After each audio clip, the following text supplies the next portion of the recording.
Voilà, en tout cas, merci pour l'invitation. Moi, je suis vraiment content d'être là. Je vais vous parler de la télévision. C'est un sujet qui a été énormément étudié dans la littérature scientifique. Je vais me placer ni d'un point de vue politique, ni d'un point de vue de sociologue. Bourdieu, Chomsky, ces gens-là l'ont fait beaucoup mieux que moi. Je vais me placer d'un point de vue strictement scientifique. Donc, ce que je vais vous dire, c'est ce qu'il y a dans la littérature scientifique, médicale, en neurosciences. Et je vais m'en tenir à ça. Et vrai que c'est déjà pas mal, tout ce qu'il y a. Donc voilà. Si vous avez des questions, si je vous perds dans la nature, parce que des fois je me perds tout seul, mais je perds les gens aussi, n'hésitez pas à m'interrompre. Si vous êtes un peu trop timide, faites-moi une grimace et je comprendrai que je vous ai perdu. Et puis on va y arriver. Alors la télévision, d'abord juste une ou deux idées reçues, si ça marche. Le PowerPoint c'est autant pour moi que pour vous, parce que comme ça je me perds pas non plus trop. Ouais, bon. Alors, le grand truc, c'est que la télévision, c'est même plus la peine de s'y intéresser parce que c'est vraiment le média déserté. Les jeunes ne la regardent plus, ils sont tous barrés de la télévision. Ils sont tous sur Internet. Alors, quelques citations comme ça, à droite, à gauche. Désolé pour les gens qui sont de mon âge et plus vieux, mais sachez que la télévision est devenue un média de vieux. Donc, si vous la regardez, voilà, c'est une tapisserie accrochée au mur. Les jeunes ne la regardent plus, ça inquiète les télécrates. Voilà, les jeunes se détournent de la télé pour Internet. Donc ça, c'est ce qu'on nous raconte tout le temps sur la télévision. En général, il y a des études qui le montrent, des études qui sont faites très souvent par des sociétés qui vivent de la publicité sur Internet. C'est un peu par hasard. Voilà. La réalité, ça c'est juste le dernier article du Point, tiens, qui vient de sortir. Je ne suis pas un grand fan du Point, quoique. Les Français se gavent de télévision. Juste pour vous montrer que l'année passée, en 2011, c'est 3h47 en moyenne. On a regardé la télévision. On a augmenté de plus d'un quart d'heure. C'est le nouveau record. Et tous les ans, ça augmente. 3h47 pour les 4 ans et plus, pour vous donner une idée, c'est 11 ans, si vous arrivez jusqu'à l'espérance de vie à 80 ans, c'est 11 ans de votre vie que vous aurez passé devant la télévision. Sans dormir, sans manger, sans faire pipi. Si vous êtes à peu près normaux et que vous êtes comme moi et que de temps en temps, il faut que vous y alliez et puis il faut que vous dormiez un peu, si on compte 7h30 à 8h pour ça, vous aurez passé à peu près 18 ans de votre vie devant la télévision, à l'espérance de vie. Donc ce n'est pas des choses qui sont négligeables. Et surtout, ça augmente. Bon, alors celui-là, il est vilain, c'est juste pour moi, vous verrez rien, mais c'est pas grave, c'est juste pour la musique. C'est juste pour vous montrer que ça a augmenté. Ça, c'est Médiamétrie. C'est le tableau qui est publié par Médiamétrie, qui regarde un peu les consommations télévisuelles, et c'est le dernier. Alors l'année passée, les 15 ans et plus, ils ont augmenté de 17 minutes, ils sont à plus de 4 heures par jour de télévision. On se dit 4 heures, moi je regarde pas, ça va vite, vous rentrez à 19 heures, vous la mettez, vous regardez le journal, 1, 2, 3, Docteur House, et hop, ça fait 4 heures. Voilà, donc plus 17 minutes. Alors, les enfants de 4 à 14 ans, plus 6 minutes, ils sont à 2h20. Sauf que ces 2h20, ça ne tient pas compte. On sait normalement, notamment pour les 4-10 ans, qu'il y a une grosse consommation de DVD, et ça, c'est pas compté par Médiamétrie. En gros, on est plus à 2h40, 2h45. Là encore, pour vous donner un ordre d'idée de ce que ça représente, ça veut dire qu'à la fin de l'année, si vous comptez en moyenne combien de gamins il a passé devant la télé, combien d'heures il a passé, combien d'heures il a passé à l'école, il a passé plus d'heures devant la télévision que devant son instituteur. Il ne faut donc pas s'étonner que ça ait quelques effets. Alors ça, c'est les fameux digital natives. C'est ceux qui sont nés avec un ordinateur dans le berceau, tout ça, qui ne regardent plus la télé. Ce sont des geeks, des multitaskers, des fous furieux.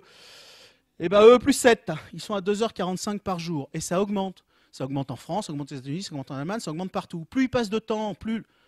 Des études sur les jeunes, plus ce sont ceux qui passent le plus de temps sur l'ordinateur et sur les jeux vidéo, qui en plus passent le plus de temps sur la télévision. J'y reviendrai pas, mais ce n'est pas des activités qui se phagocytent les unes les autres. Les activités qui sont phagocytées par les écrans, c'est le sommeil, notamment, c'est les activités sociales, c'est les activités culturelles, etc. Donc dire, comme je l'ai entendu, franchement, leur supprimer la télé, c'est pas une bonne idée, ils vont tous se jeter sur Internet, c'est pas vrai. La télé, ils la regardent plus, ils la regardent d'autant plus qu'ils passent de temps sur Internet, et c'est d'autant plus vrai. Maintenant, la télévision, avant, elle vous enchaînait à votre canapé, et maintenant, elle vous suit partout. Elle vous suit sur votre ordinateur portable, sur votre téléphone portable. Donc tout ça, ça ne va pas s'arranger. Il n'y a pas d'étude en France. Il y a une étude aux États-Unis qui vient de sortir qui montre que ces nouveaux usages, c'est-à-dire la télé en dehors du salon, celle qui vous emmenez dans votre téléphone, celle qui vous emmenez sur votre ordinateur, c'est déjà 1 heure par jour. Je ne sais pas s'il y en a parmi vous qui sont enseignants et qui sont enseignants universitaires, université extraordinaire. Il a fallu mettre des ordinateurs partout, parce que les étudiants ne peuvent plus écrire, maintenant ils tapent avec des claviers. Et quand vous passez dans les rangées, comme ça, les ordinateurs ils se ferment tous les uns après les autres. Et de temps en temps, vous avez un demeuré qui s'est endormi. Et vous avez au choix un match de foot, la dernière fois c'était Lens, etc., etc. Donc vous n'êtes jamais en retard d'une guerre. Donc voilà. Donc quelle que soit la catégorie d'âge, ça augmente. Pour les 50 ans et plus, ça a augmenté de quasiment 25 minutes. C'est-à-dire qu'on regarde de plus en plus la télévision, quel que soit notre âge. Et ça, c'est vraiment un message important parce qu'on a tendance à nous dire que ce n'est pas très vrai. Voilà. Alors celle-là, je l'aime. Quand vous allez faire une conf sur la télévision, les gens vous disent « Ouais, mais oh, garçon, c'est culturel la télévision ». Il y a des super films, il y a des documentaires aux petits oignons. Et voilà, un petit sondage IFOP qui, moi, me fait mourir de rire. Donc quand vous demandez aux gens ce qu'ils aiment à la télévision, ils aiment les documentaires. Le cinéma, mais le bon, pas Rocky, le vrai cinéma, le truc d'auteur, quoi. Et alors ce qu'ils détestent, mais alors vraiment ce qu'ils vomissent par-dessus tout, c'est la télé-réalité tout en bas, vous le voyez peut-être pas là, mais le petit truc là qui a peine à dépasser, là, qui ressemble à un zizi tout mou, c'est la télé-réalité. Voilà, et voilà. Et alors quand vous demandez aux gens vraiment ce qu'ils aiment comme documentaire, ils vont vous dire les voyages, la découverte, les trucs sur les animaux, l'histoire. L'histoire ça tombe bien, il n'y en a plus à l'école, mais il y en a à la télé maintenant. Les arts, la musique, le théâtre, bref. Voilà à quoi ressemble notre télévision et ce que sont les souhaits des gens. Et voilà les chaînes qu'aiment les gens parce qu'elles y trouvent des bons documentaires. Arte, 45%. Un carton, première chaîne. Cherchez pas TF1, ils sont tout en bas. Là, voilà. Donc personne ne regarde TF1.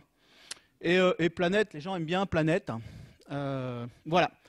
Alors ça, j'ai pas pu vous mettre les 100, mais ça vient de sortir. C'est les 100 meilleures audiences de l'année passée, ça c'est les 20. Cherchez pas les documentaires, ils y sont pas. Vous en trouverez pas. C'est un mystère des sondages. Alors vous trouverez du rugby, vous trouverez Claire Chazal accouchant DSK sur son canapé, et vous trouverez des super films d'auteur, Le Mentaliste, Dr House, Esprit criminel, j'ai jamais vu, mais ça doit être du même acabit, je pense, et encore du rugby. Et c'est pareil dans les 100. Donc si vous cherchez un documentaire dans les 100, c'est même pas la peine de vous déplacer, vous l'aurez pas. Et voilà les audiences réelles. Alors je vous rappelle quand même celle-là. Nous avons plébiscité Arte quand même. Alors Arte, cherchez en bas, hein. Ceux qui sont au fond, vous allez avoir du mal.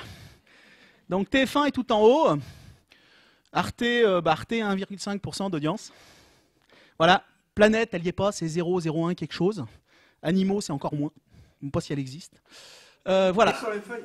Pardon ? On va mettre les deux sur la même feuille. Ouais. C'est vrai. Bon. Donc voilà. Je ne l'ai pas fait. Du coup, je passe pas un blaireau. Bref. Donc voilà. Simplement, ce que je veux dire par là, que les gens regardent TF1, je m'en fous. Enfin, ça m'arrache un peu l'âme pour leurs enfants, mais c'est pas très important. Ce qui est important de comprendre ici, c'est que la télévision, contrairement à ce qu'on nous dit, qu'on essaie de nous faire croire, c'est pas un espace culturel. La télévision, c'est pour les gens un espace de divertissement entre guillemets, et c'est surtout pour les gens qui la produisent un espace commercial. Je vais vous ressortir une formule de Patrice Lelay dont on a entendu qu'un petit bout, mais qui me paraît quand même intéressante de rappeler parce qu'il y en a quelques-uns qui l'ont raté quand même. C'est la chose la plus honnête que quelqu'un ait jamais dit sur la télévision. Et le mec, il en a pris plein la courge. Comme quoi, il ne faut pas toujours être très honnête. Hop, là voilà. Donc Lelay nous a dit, je vous la lis, pour ceux qui ne voient pas, soyons réalistes. À la base, le métier de TF1, c'est d'aider Coca-Cola, par exemple, à vendre son produit.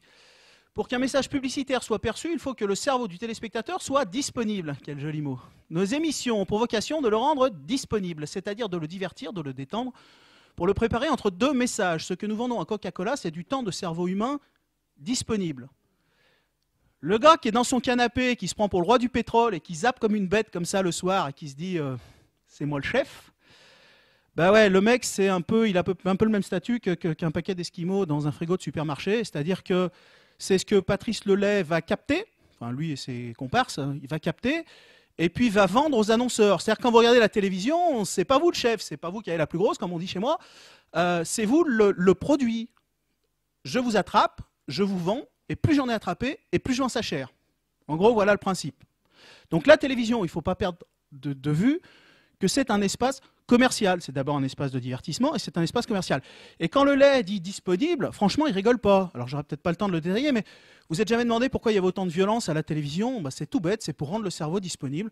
Parce qu'on s'est rendu compte, les neurophysiologistes savent ça depuis des dizaines d'années, que quand vous êtes soumis à un stress, quand le cerveau est soumis à un stress ou à une anxiété, il retient beaucoup mieux les messages qui viennent derrière. Ça se comprend au niveau évolutif.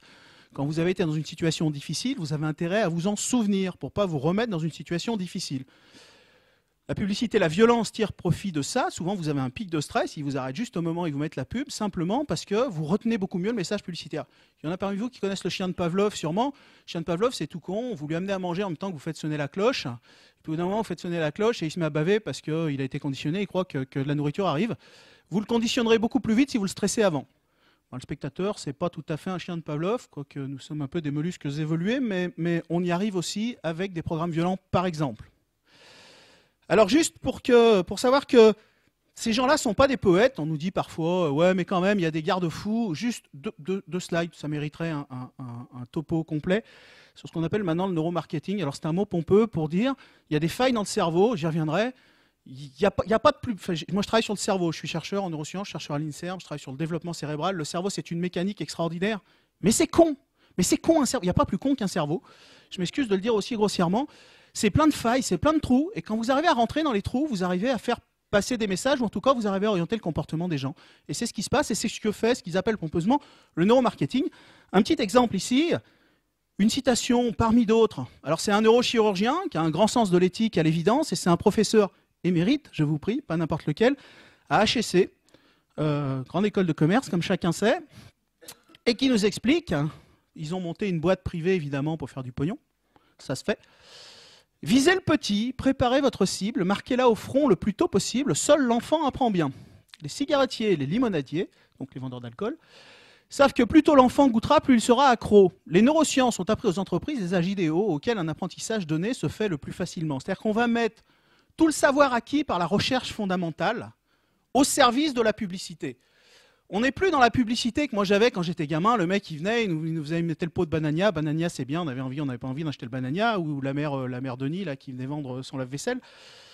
Là on est vraiment dans des processus qui vont frapper le système en dessous de sa ligne de flottaison. On passe en dessous. On fait rentrer des messages à l'insu du système. Si le mot viol a un sens en français, on est vraiment dedans. Obtenir quelque chose de quelqu'un à son insu et contre sa volonté.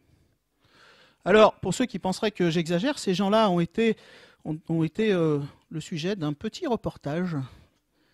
Si j'arrive à le mettre en marche et que mon truc veut bien apparaître un jour, le voilà. Un petit reportage au JT de France 2. Heureusement, il y en a qui passent chaque fois. Donc, voilà, je vous le laisse. C'est juste une illustration. Cela s'appelle le neuromarketing. Une discipline très récente. En 2004, un chercheur américain publie dans la revue Neurone une étude choc. Plutôt Pepsi ou plutôt Coca? Quand les volontaires testent à l'aveugle, leur cerveau fait appel à la zone du goût. C'est activé, ils préfèrent le Pepsi. Mais... Voilà, donc je fais partie apparemment des quelques vieux cons que ça choque. C'est mettre au service du profit, du marketing, de la publicité, l'ensemble des savoirs des neurosciences encore fondamentales. Pour que l'étude Coca-Cola soit bien claire pour tout le monde, c'est un Américain qui a publié ça, quand vous demandez aux gens ce qu'ils préfèrent, ils préfèrent Coca. 70% des gens, en gros, préfèrent Coca. Si vous leur faites goûter en aveugle, c'est-à-dire si vous enlevez l'étiquette et que vous leur faites goûter du Coca et du Pepsi, ils préfèrent le Pepsi. Le Pepsi a meilleur goût. Si vous mettez les gens dans une machine IRM qui permet de récupérer l'activité cérébrale et que vous leur faites boire du Coca et du Pepsi en aveugle, vous apercevez que la zone qui répond, la zone du choix, c'est la zone du goût. Alors, il y a tout un réseau pour le goût, mais il y a une zone qui répond particulièrement, qu'on peut bien identifier. Donc vous choisissez vraiment sur le goût. Si je vous mets une étiquette dessus, même si je vous mets du Pepsi dans la bouteille du Coca, quel que soit ce que je vous mets d'ailleurs dans la bouteille de Coca, c'est plus et que je vous fais comparer, c'est plus la zone du goût qui va répondre. Elle va s'effacer, elle est partie de l'image. Et les zones qui répondent, c'est des zones plus en avant, plus frontales, c'est des zones qui sont liées notamment à la mémorisation. Donc à la publicité. Donc littéralement, la marque, elle a été inscrite dans vos neurones. On n'a pas l'impression, mais c'est passé quand même. Des gamins, il y a plein d'études de publicité, je ne vais pas y passer longtemps, mais des gamins, si vous leur prenez la même frite qui sort de la même patate et qui sort du même bac, vous prenez un papier McDo que vous posez sur la table, avec le petit M là de l'autre côté, et vous prenez un papier quelconque, les gamins, ils vont à plus de 80% choisir la frite McDo, ils vont la trouver super meilleure. Vous leur faites goûter. Pareil pour les carottes, il faut le faire quand même. Les nuggets, etc. Donc il y a plein d'études comme ça qui montrent qu'effectivement, et c'est pas une surprise, les gars ne dépenseraient pas des millions et des millions et des millions d'euros chaque année si ça marchait pas. Nous, la pub, ça marche pas. Ça marche pas. Donc voilà. Donc ça, c'est juste pour montrer que la télévision, c'est pas vraiment un espace culturel et c'est pas vraiment non plus un espace éthique où on s'occupe, contrairement à ce qu'on nous dit, de ce qui arrive à nos enfants. Et j'y reviendrai tout à l'heure, notamment je prends l'exemple du tabagisme parce qu'il est très frappant, sur comment on peut faire pour passer sous la ligne de flottaison du cerveau. J'ai perdu personne ? Cool. On m'a dit, quand ils voudront que tu arrêtes, ils te diront et tu t'arrêteras, parce que je crois que j'ai débordé un peu sur l'heure qui était prévue. Mais bon. Donc vous m'arrêtez, hein, quand vous en avez marre, on s'en va, tout ça. Rapide, quand tu vois des neurochirurgiens travailler comme ça, travailler bonjour, t'es inquiet en te disant si un jour j'ai à passer sur le billard, comment ils travaillent? Non. T'as entendu, non? Oui, je travaille dans un service de neurochirurgie, donc je me ferai opérer par mon pote, donc le problème n'est pas là. Non, ce qui m'inquiète, c'est pas la qualité de ces gens-là à pouvoir opérer. Qu'à la limite, ils aient une deuxième activité, c'est pas gênant. Moi, ce qui me gêne, c'est que ces gens-là, d'abord, souvent, alors, lui, il est belge, je ne sais pas comment ça se passe en Belgique, mais souvent, ces gens-là, qu'ils soient neurochirurgiens, qu'ils soient neurologues ou autres, ont été formés dans nos universités, sur des fonds publics, etc., etc., que la majeure partie de cette recherche vient de la recherche notamment publique, même s'il y a une grosse partie de la recherche qui est privée. Et surtout, ce qui me gêne, c'est qu'on mette encore une fois au service de ces buts-là vraiment tout ce qu'on a pu en prendre et tout ce qu'on sait des failles du cerveau. Et encore une fois, c'est vraiment dénier le choix aux gamins. Je vais prendre juste un exemple bref. Nos goûts, ils se forment très tôt. La publicité, contrairement à ce qu'on dit, je reviendrai sur l'obésité, pas longtemps, n'y comptez pas. Nos goûts, ils se forment très tôt. Et la publicité participe profondément à la formation de ce goût.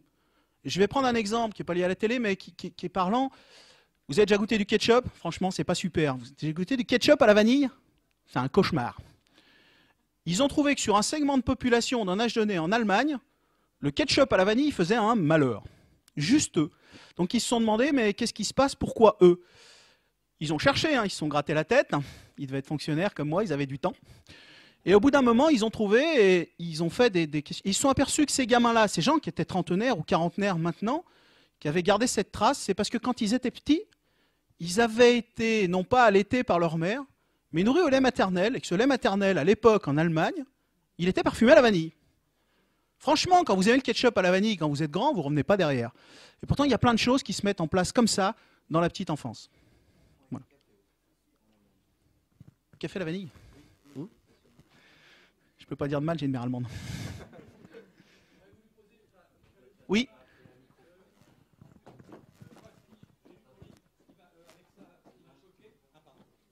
Bonjour, Jean-Louis. Ce qui m'a choqué en lisant ton livre, c'est qu'en plus, en Belgique, là, pour rentabiliser l'hôpital loue ses services, ses locaux au privé pour qu'ils puissent faire des expériences de neurochirurgie. C'est bien compris? Il arrive qu'effectivement, dans certaines structures, les IRM notamment et un certain nombre d'unités d'imagerie médicale, oui, effectivement, puissent être sous-loués pour ce genre de manip. Ouais. Ouais, c'est grave, je trouve. Le public privé, on nous le vend tellement partout. Voilà. Et ouais. J'ai dit que je faisais pas de politique aujourd'hui. Je vais vous parler des influences de la télé, juste pour rire. Alors les influences, il y en a trois grandes. La cognition, sur tout le développement intellectuel, franchement ça déguste, je vais essayer de vous le montrer. La santé, c'est un problème de santé publique majeur. Et la sociabilité et la violence, hein, sur lequel on reviendra si on a le temps. Et vous n'êtes pas tous endormis d'ici là, etc., etc. Alors, la cognition, qu'est-ce qui déguste? Ça, c'est l'ensemble des éléments établis, très bien établis dans la littérature, de façon cohérente par plusieurs études convergentes. Le langage, l'attention, je vais en parler, la lecture, l'imagination, la créativité, ça n'en parlerai pas. Le temps consacré aux activités académiques, donc les devoirs, le fonctionnement intellectuel et l'apprentissage, ne serait-ce que les effets de la télévision sur le sommeil. Quand vous avez 800 000 gamins en France de 4 à 10 ans qui sont devant la télévision encore à 10 h du soir et qui sont de nouveau dans la télévision le matin quand ils se lèvent à 8 h, comment voulez-vous qu'ils fonctionnent à l'école, ces gamins? Donc des difficultés, pas que ça, mais le sommeil, l'apprentissage et les résultats scolaires. Alors je vais commencer par les résultats scolaires parce qu'en fait, ils agrègent un peu tout ce qu'il y a avant. Parce que si avant ça dysfonctionne, vous allez voir ça sortir dans une note unique, entre guillemets, ou dans un résultat unique qui est le résultat scolaire. Alors c'est pas pour stigmatiser le rôle de l'école ou pour dire que les notes c'est bien ou c'est pas bien, c'est juste parce que c'est une mesure qui est relativement générale de ces choses-là. Alors d'abord, un petit dessin. Il y en a qui sont psychologues parmi vous? Chouette. Ah non? Zut. Bon. Donc il y a un test qui n'aime pas les psychologues, mais qu'il y en a qui utilisent quand même, qui s'appelle le test du bonhomme. Le test du bonhomme, c'est simple, on demande à un gamin de dessiner un bonhomme. Le gamin, il dessine un bonhomme, alors ça mesure plein de choses. Ça mesure son coup de crayon, mais ça mesure aussi sa représentation, ça mesure son rapport à l'autre, la représentation qu'il a de l'autre, ça représente le symbolisme. Ce test-là, il corrèle avec le test de QI, grossièrement. C'est-à-dire que les gamins qui réussissent bien à ce test, ils ont en général des QI plutôt plus élevés que la moyenne, etc. Ceux qui réussissent moins bien, bah, ils ont des QI qui sont en dessous. Donc il y en a un qui a utilisé un pédopsychiatre allemand, je crois qu'il était pédopsychiatre, qui a demandé à des gamins de faire des dessins, 5 ans. Alors les gamins, s'ils sont issus du même milieu, évidemment, sinon ça n'a pas de sens. En haut, des gamins qui regardent peu la télévision, entre guillemets, et en bas, des gamins, donc comparables en termes d'âge, de sexe, de milieu socio-culturel, qui regardent beaucoup la télévision. Voilà, donc s'il y avait qu'une... alors c'est pas la meilleure étude qui a été réalisée sur le sujet, mais s'il y avait qu'un message à faire passer, il est là. Voilà. Vous précipitez pas chez vous pour faire dessiner votre enfant, si vous en avez. 5 ans. 5 ans. Voilà. Alors, je voudrais maintenant qu'on parle des résultats scolaires. Alors, pour comprendre comment ça marche, l'étude suivante, il y a plusieurs façons d'étudier la télévision. Il y en a une, ça consiste à suivre des cohortes d'enfants pendant des années. Et ils ont suivi une cohorte d'enfants pendant plus de 25 ans. Donc ils les ont pris quand ils étaient tout petits et ils ont mesuré, quand ils étaient à l'école primaire, et ils ont mesuré tout un tas de paramètres. L'âge, le sexe, le poids, le niveau socio-culturel, etc., etc. Et après ils se sont demandé, on peut, avec des outils statistiques simples, prendre en bout de chaîne un paramètre, je ne sais pas, est-ce qu'ils sont obèses, est-ce qu'ils réussissent à l'école, est-ce qu'ils ont des problèmes d'attention. Et il y a des outils statistiques assez simples qui permettent, parmi les paramètres qu'on a enregistrés, de savoir lesquels ont joué un rôle, et surtout quel est le poids de chacun de ces paramètres. Donc quand on vous dit c'est l'effet de la télé, c'est l'effet de la télé. Si vous dites, si vous ne contrôlez pas, par exemple, pour le niveau socio-culturel et que vous savez qu'il y a plus de télé dans les milieux défavorisés, ça ne voudra rien dire. Mais toutes les études, même si on tend à nous dire le contraire, toutes les études qui sont publiées prennent évidemment en compte ces facteurs-là, et notamment le niveau socio-culturel. Sinon, ça n'a pas de sens. Vous ne publiez pas une étude dans la littérature scientifique si vous n'avez pas ça. Voilà. 1 heure de télé par jour à l'école primaire, et vous augmentez de 43%, alors une fois que vous avez pris en compte le niveau socio-culturel, l'âge, le sexe, etc., et vous augmentez de 43% vos chances de sortir de l'école sans diplôme. Si votre gamin, à la fin de l'année, il rate le bac, il y a peu de chances pour que vous disiez, que vous pensiez à la télévision qu'il a regardée quand il était à l'école primaire, et pourtant, alors ça ne sera pas le seul facteur, ça ne sera peut-être pas le seul facteur, mais c'est un facteur qui va augmenter très sérieusement les risques que ça arrive. Alors ça se comprend mieux quand je vous aurais dit ce qui se passe après. D'abord un autre exemple pour montrer que c'est bien causal. Ils ont pris des ados de 14 ans qui regardaient la télévision juste moins de 2 heures par jour. Et puis, ils les ont suivis pendant 2-3 ans. Voilà. Et ils se sont dit, il y en a qui ont augmenté leur consommation et il y en a qui l'ont diminué. Je sais pas, il y en a qui ont découvert le tennis, le baseball, ce qu'ils veulent. Et donc, ils ont moins regardé la télé. Ceux qui ont diminué leur consommation de télé, ils ont le risque d'échec scolaire a diminué de 50%. Échec scolaire, c'est redoublement, se faire virer de l'école et se retrouver... Alors c'est une étude aux États-Unis, une note de A à F là-bas, et c'est se retrouver dans les EF, quoi. Donc voilà, et ceux qui évidemment l'ont augmenté ont doublé leur risque d'échec scolaire sur la même période. Donc il n'y a pas plus causal que ça.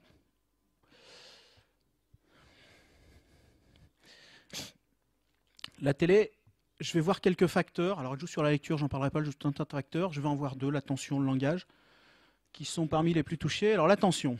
L'attention, c'est génial parce que il y a une mère qui m'a dit l'autre jour, franchement, si la télé ça pourrit l'attention, c'est pas vrai, j'y crois pas. Je prends mon gamin, je le mets sur une chaise, je le mets en face d'un jeu vidéo ou d'un dessin animé, je reviens 3 heures après, il est toujours devant, il n'a pas de problème d'attention. Voilà. Donc, il y a 2 types d'attention. Il y a l'attention qui est une attention captée, c'est l'environnement qui va venir capter votre attention. Ça démarre du mollusque qui se tourne vers le soleil. Vous l'avez chez le rat, le chat, le primate, tout ce que vous voulez, jusqu'au bonhomme. Quand votre gamin il naît, il est livré avec un système attentionnel en kit qui est tout monté, tout fait. Quand il y a quelque chose qui apparaît dans notre environnement, quelque chose de nouveau, quelque chose qui nous surprend, on porte notre attention dessus. C'est un réflexe. Au même titre que quand le toubib il vous tape sur le genou et que ça vous fait bouger la jambe, quand vous avez quelque chose d'inattendu, ça passe même pas par le haut du cerveau, c'est même pas réfléchi, vous tournez votre attention. Il y a 2 raisons à ça. Franchement, si vous avez quelque chose d'inattendu, alors moins maintenant, mais si vous avez quelque chose d'inattendu, c'est soit quelque chose qui vient vous bouffer et il faut réagir vite, soit quelque chose à bouffer, il faut réagir encore plus vite. En gros, on peut le résumer comme ça.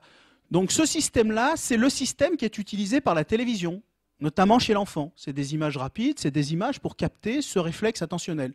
Et la mère qui voit son gamin qui est devant la télévision et qui dit « Regarde comme il aime, regarde !» Le gamin, il est en train de devenir marteau.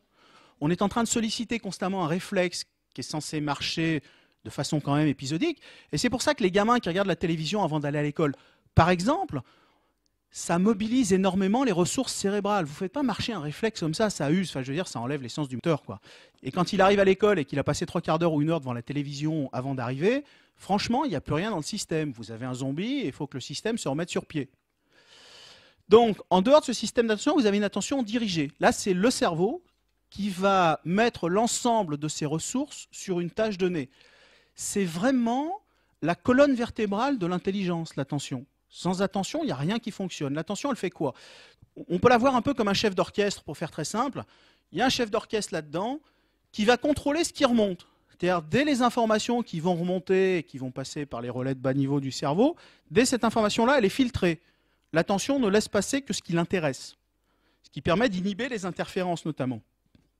Ensuite, quand ça arrive en haut, il va falloir sélectionner les joueurs. C'est-à-dire qu'il va falloir sélectionner dans le cerveau, il va falloir faire taire tous les gens qui n'ont rien à dire, en gros. Et tout ça, ça s'apprend.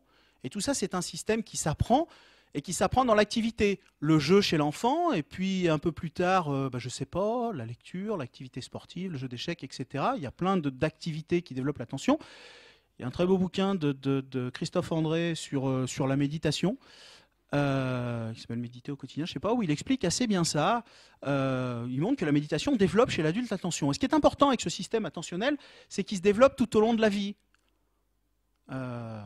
Mais si les fondations elles sont mal posées, si c'est mal parti d'en bas, vos Lego, c'est comme un Lego, quoi. Et si en bas c'est tout petit et que ça n'a pas bien fonctionné, ben votre Lego il ne montera pas bien haut. Et voilà ce que ça donne, ce que donne la télévision, donc des effets sur ce système attentionnel qui sont mesurés, pas le système réactif. Parce que les gens, quand ils vous parlent d'attention, ils vous parlent de l'attention vraiment dirigée, mais en fait la télévision elle mobilise l'autre. Donc quand on regarde cette attention-là réactive, cette attention dirigée par contre, celle qui permet au cerveau de vraiment d'éliminer tout ce qui n'est pas pertinent et de mettre toutes ses ressources sur une tâche donnée. Voilà. Alors, mêmes études, 1 heure par jour à 3 ans, et les probabilités de troubles attentionnels à 8 ans sont multipliées par 2. Ensuite, on refait ça plus loin. Vous prenez des gamins d'âge supérieur, de 5 à 11 ans, et puis vous regardez l'augmentation des troubles attentionnels à 13 ans, plus 50%. Mais attention, ça ne vient pas de ce qu'il y a avant, parce qu'au début de l'étude suivante, on mesure les compétences attentionnelles de l'enfant. On sait d'où il part. C'est-à-dire que les troubles éventuellement arrivés d'avant, ils sont pris en compte. Et ils n'ont rien à voir avec ces 50%. Les deux s'additionnent. Alors, il y aura peut-être une étude, je pense que ça va bientôt sortir, qui va prendre de 5 ans jusqu'à... Mais suivre les gamins pendant 30 ans, c'est du boulot. Donc il y a des équipes qui sont en train de faire ça. Je ne sais pas quand ça va sortir. Et ben voilà, 1 heure par jour à 14 ans, même chose. Vous prenez en évidence, vous prenez l'ensemble des paramètres, niveau culturel, etc. Et les troubles évidemment attentionnels initiaux. Et vous augmentez encore de 44%. Tout ça, ça s'additionne. Et petite cerise on the gâteau... Les troubles attentionnels à 16 ans et vous multipliez les risques d'échec scolaire par 4. Donc on tape sur les instits, on tape sur l'école, mais je ne suis pas sûr qu'elle soit seule responsable des problèmes que peuvent avoir les gamins quand ils arrivent. À part mon instit, mais les autres, ils sont bien. Voilà. Alors, des fois, c'est un peu subtil. Je vous ai dit que l'attention, elle se développait tout au long de la vie. Je vais prendre un exemple. Vous avez un adulte, papa, qui repasse. J'ai pas dit maman, hein. J'ai bien dit papa. Donc papa qui repasse dans le salon. Et évidemment, il y a le gamin, vous savez pas quoi en faire. En gros, il vous prend un peu la tête. Donc vous avez un petit parc, vous le prenez, vous le mettez dedans. Un peu, je dis bovin parce que je me suis fait engueuler l'autre jour. Donc vous prenez ce brave gamin et vous le posez dans son parc et vous avez l'impression qu'il fait rien. Il se passe plein de choses. Si on pouvait enregistrer ce qui se passe dans son cerveau, ça serait un feu d'artifice. C'est un miracle de l'évolution. Donc vous avez l'impression que vous avez un bovin apathique là, qui ne fait rien pendant que vous repassez. Et en fait, vous avez un truc qui est en train de se construire et de s'allumer dans tous les coins. Et ça progresse de façon assez prédictible. C'est-à-dire que le gamin, il va commencer, quand il est tout petit, par prendre un objet. Sophie la girafe, au hasard. Donc il prend Sophie, il la regarde 3 secondes. Au bout de 3 secondes, il en a marre, il la jette, ou il n'arrive même pas à la tenir. Et puis le lendemain, il la prend un peu plus longtemps. Et puis il la regarde un peu plus longtemps. Le regard, c'est un signe d'ancrage attentionnel. C'est-à-dire quand le gamin est attentif à quelque chose, il porte son regard dessus. Il va la prendre plus longtemps, puis de plus en plus longtemps. Et puis au bout d'un moment, il va prendre Sophie la girafe, il va prendre autre chose. Et puis il va mettre les deux ensemble. Et puis ça va être de plus en plus compliqué. Si vous regardez les textbooks, les bouquins de neuropsychologie, des signes de retard du développement, par exemple, c'est des jeux plus courts, c'est des changements d'objets précoces. C'est une attention qui est mal focalisée sur l'objet avec lequel vous jouez. Vous pouvez prédire de là que l'enfant a un retard de développement. Qu'est-ce qui se passe avec la télévision? Le gamin, il est dans son parc, il chope Sophie la girafe. Et papa, il repasse. Il regarde la télé, évidemment.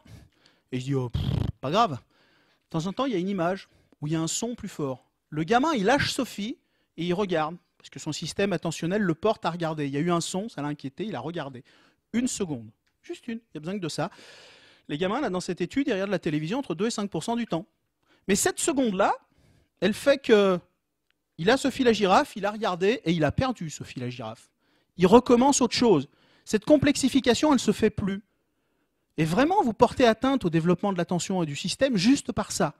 Parce que ces gamins-là qui sont devant la télévision, même si elle est d'arrière-plan, même si ce n'est pas eux qui la regardent, même s'ils ne font que jouer à côté, on parle de jeunes enfants, de 1 à 3 ans, ils changent de jouet plus fréquemment, ils présentent des schèmes de jeux beaucoup moins riches, ils affichent des places de jeu raccourcies, donc c'est moins compliqué puis c'est plus court, et en plus ils sont moins concentrés, juste du fait de la télévision. Parce qu'elle va happer l'attention, et quand vous êtes interrompu au milieu de quelque chose, ben, il nous faut déjà du temps pour revenir dans le machin. Vous êtes en train de faire quelque chose, vous avez un mamelle qui arrive ou le psychopathe qui vous appelle sur votre portable 15 fois par jour, vous répondez, vous posez votre portable, il vous faut un peu de temps. Le gamin, il ne fait pas ça. Le gamin, il pose, il prend autre chose, il repart ailleurs. Et donc, au lieu d'avoir un jeu qui est de plus en plus complexe, il a une somme de jeux mis bout à bout. Et ça, c'est une atteinte directe au développement de l'attention, notamment, et de tout le reste du système. Le langage. Ah, le langage. Allons-y. Le langage, c'est l'une des choses qui déguste le plus. Alors je vais commencer par un petit truc général pour vous donner une idée de ce que fait la télévision, globalement. Les étudiants américains passent un test d'entrée à l'université qui s'appelle le SAT, le Scholastic Aptitude Test. C'est sa partie verbale. Donc ceux qui ont un bon score, ils vont dans une bonne université. Ceux qui ont un score moyen, ben, ils vont dans une université moyenne. Et puis les autres, ben, ils vont là où il reste de la place. Dans les années 60-70, là, il était à 550, ce test. C'était la moyenne au test. Et puis il s'est effondré. Il s'est effondré en peu de temps. Il s'est effondré en moins de 10 ans. Il a perdu 10%. 10% sur un test super standardisé. Pour un exemple, c'est comme si demain, tous nos gamins... C'est comme si la médiane d'intelligence qui est à 100 aujourd'hui, demain, tous nos gamins, si on les testait, ils étaient tous à 90. C'est pas négligeable quand même. Donc ils ont perdu 10% et après ça s'est stabilisé. Et on s'est dit, franchement, qu'est-ce qui s'est passé? Donc il y a eu plein d'hypothèses plus ou moins farfelues, plus ou moins racistes, plus ou moins... Il y en a qui ont dit « Ah, les Noirs sont arrivés à l'université. » Ça n'a pas marché. Ah ouais, non, c'était pas les Noirs, c'était les Hispaniques. Après, c'était les femmes. Bon, les femmes, ça s'est rapproché quand même. Hein. On les connaît. Hein. Mais bon, c'était encore pas ça. Après, il y a eu les instituts, après, il y a eu les livres scolaires, etc. Il y a eu un peu tout, mais rien ne marchait parce que rien ne corrélait dans le temps et rien ne se calait et tout foirait. Et il y a une psychologue. Ils sont utiles des fois. Donc, je m'en emmêle les pinceaux. Donc, il y a une psychologue qui s'est dit, qu'est-ce qui s'est, le langage il se développe tôt, qu'est-ce qui s'est passé chez ces gamins-là quand leur langage s'est développé? Alors celle-là, vous avez intérêt à l'apprécier, parce que je me suis fait chier pour la faire. Au début, là, quand tout se passait bien à 550, il n'y avait pas de télévision dans les foyers. Et la télévision, elle est arrivée très vite. En 10 ans, elle avait colonisé plus de 90% des foyers américains. En 7 ans, elle était à plus de 75%. Pour un ordre d'idée, le réfrigérateur, je crois que c'était plus de 60 ans, la radio, plus de 50 ans, etc. L'automobile, 80 ans, le livre, plusieurs siècles, etc., etc. La télévision, c'est l'objet qui était rentré le plus vite dans les foyers. Voilà, ici c'était 30% de télévision, donc 30% des gamins ont été élevés avec la télé. On reparle de score moyen de la population, donc chaque gamin affecte ce score. Et puis ça a continué, 70, 93, et ça s'est arrêté, et quand tout le monde l'a eu, ça n'a plus bougé. Comme par miracle. Alors, ça montre, c'est le seul facteur à ma connaissance qui explique cet effondrement. Ça montre une autre chose, les gens me disent, ouais, franchement, moi j'ai regardé la télé, et j'ai fait Polytechnique. Ok. Tous les mecs qui vont passer le concours maintenant, ils sont là. Donc forcément, il y en a qui vont l'avoir. Mais si vous comparez cela avec les pépères du haut là-bas, là, ça va commencer à être plus délicat. Voilà. Donc c'est un peu le phénomène d'effondrement du langage, de cette fameux débat qui en sens n'a plus d'être sur le niveau baisse pas. Voilà. Donc les effets de la télévision sur le développement du langage. Pourquoi? Parce que c'est pas le tout de le dire, il faut le montrer. Ça, c'est ce que nous dit l'industrie. Alors l'autre jour, c'est une anecdote que je raconte souvent, mais moi qui m'éclate. Oui, je suis grossier parfois, je suis désolé. Hein. J'avais une mère allemande, alors elle ne faisait pas la différence entre les bons et les mauvais mots. Donc elle m'a tout filé dans la besace et maintenant j'ai un peu de mal aussi. Donc, ce que nous dit l'industrie. L'autre jour, il y avait un gars qui était au supermarché avec sa femme. C'était à Marseille. Il avait un maillot de l'OM. Je suis tous au foot à Marseille. Et donc sa femme trouve un DVD, elle le prend, et c'était un truc pour le développement du langage. Elle dit oh regarde pour la petite. Alors, le mec enthousiaste, il prend le DVD, il le retourne, il voit le prix. T'es sûr? Oh, je sens pas bien. Et là le gars il a pris une volée de bois vert, gros con, il y en a que pour ton foot, père indigne, etc. Enfin moi il se faisait fouetter dans le magasin. Donc il a pris le DVD, il l'a mis doucement dans le caddie et je n'ai pas vu la suite des opérations. Et vraiment, ce qui moi m'a frappé, c'est pas tellement ce pauvre garçon, hein, t'es sûr, c'était cette femme qui pensait vraiment en toute bonne foi que si elle n'offrait pas ce DVD, que si elle n'exposait pas sa fille à ce DVD, il y allait y avoir un préjudice pour son développement langagier. Et voilà ce qu'on nous raconte. C'est plein de poésie, alors c'est quelques exemples parmi d'autres, mais... Alors Brainy Baby, là, Brainy ça veut dire cortiqué, là, avec un gros cerveau, brain c'est cerveau en anglais. Alors vous allez développer le langage et la logique. Et puis Baby Einstein, porte bien son nom, pauvre Albert, enrichit le vocabulaire de l'enfant à travers la beauté de la poésie, de la musique et de la nature. Franchement, vous êtes parents, vous voyez ça, vous êtes vraiment indigne si vous achetez pas le truc. Hein. Baby TV, alors les histoires et les rimes de la série Lenny contribuent à l'apprentissage du langage. Donc voilà ce que dit l'industrie. Voilà ce que montre la recherche. Juste un exemple, une étude parmi plein. Alors cette étude, les chercheurs se sont dit, bah tiens, on va voir si ça marche ces trucs, parce qu'a priori, ouais, why not? Donc, ils ont pris des enfants, ils sont allés dans des familles, avec des enfants de 12 à 12 mois, ils ont fait 3 groupes. Un premier groupe, ils sont rentrés, ils ont dit bonjour à la maman, et ils leur ont dit, on revient dans un mois, salut.